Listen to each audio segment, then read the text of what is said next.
నేను విశ్వక్సేన్ గారు వాళ్ళ నాన్నగారికి చెప్పామాట. రామ్ చరణ్ గారి ఎంగేజ్మెంట్ అప్పుడు అది బాగా వైరల్ కూడా అయింది అది. అప్పుడు హీరో గారు వస్తున్నప్పుడు ఒక మాట చెప్పాము, ఇతను పెద్ద స్టార్ అవుతారండి ఫ్యూచర్లో అని చెప్పి, అలాగే అయ్యాడు ఆయన. ఈ సినిమాలో వస్తున్నారు అనుకుంటా, వచ్చాక మాట్లాడితే బాగున్నాను. చిరంజీవి గారు ఇంకా రావడానికి కొంచెం టైం పడుతుంది. పృథ్వీ గారు మీరు కంటిన్యూ చేసేయచ్చు ప్లీజ్. ఈ మా సినిమా డైరెక్టర్ గారు రామ్ నారాయణ గారికి నిజంగా ఆయనకి కృతజ్ఞతలు తెలియజేయాలి. నేను పిలిపించి క్యారెక్టర్ అండి, మన అభిమన్యు సింగ్ గారు ఆపోజిట్గా మేకల సత్య అనే ఒక క్యారెక్టర్ అది.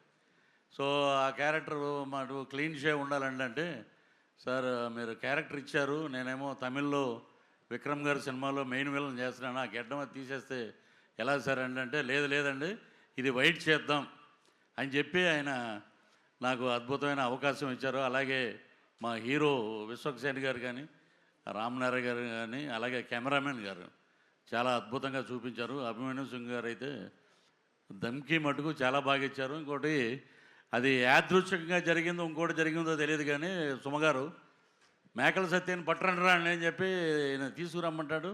తీసుకెళ్ళి ఒక మేకలు ఉంటాయి గ్యాప్లో, షార్ట్ గ్యాప్లో ఎన్ని ఉన్నాయరా అన్న, ఈ ఒక 70 అంట, ఈ ఒక 80 అంట, 150 ఉన్నాయి మేకలు. డైరెక్టర్ గారు ఏమండి 150 మేకలు ఉంటే లాస్ట్ సినిమా అయిపోయాక ఇంకో సీన్ ఉంది, నా బాంబరదలు రాగానే నన్ను రిలీజ్ చేస్తారు. కరెక్ట్గా లెక్కేస్తే 11 ఉన్నాయండి. ఇది ఏంటో నాకు అర్థం అవ్వాలి. అలాగా మాకు అన్నీ అలాగా సినిమాలో బ్రహ్మాండమైన ఇన్సిడెంట్లు పెట్టారు. అలాగే ఈ సినిమాలో అభిమన్యు సింగ్ గారు అయితే నేను సెట్లో ప్రతిరోజు చెప్పేవాడిని, మీరు అసలు ఎనర్జీ లెవెల్ అద్భుతంగా చేశారండి, ఆయనతో కలిసి పనిచేయడం నిజంగా ఒక అదృష్టం. అలాగే విశ్వక్సేన్ గారు ఈ సినిమాలో ఆ లేడీ గెటప్లో 48 ఫ్రేమ్స్లో ఒక ఫైట్ ఉందమ్మా, మొత్తం సినిమా అంతా ఆ ఫైట్ అంతా అదే 48 ఫ్రేమ్స్లోనే అద్భుతం. అది చూస్తే మటుకు ఫిదా మటుకు సినిమా మటుకు అద్భుతంగా పెద్ద హిట్ అవుతుంది. మాకు ఇచ్చిన అవకాశాన్ని వారికి మంచి భగవంతుడు ఆయురారోగ్య ఐశ్వర్యాలు, అలాగే డబ్బులు ఇవ్వాలని, బ్రహ్మాండమైన కలెక్షన్స్ రావాలని. మీరు అన్నట్టు కలెక్షన్ కింగ్ ఎదురుగుండానే ఉన్నారు అనిల్ గారు. నేను నిన్న కాకినాడ వెళ్ళి కాకినాడలో చూసిన సినిమా ఇప్పటికీ రిలీజ్ రోజున ఉన్న జనమే ఉన్నారు.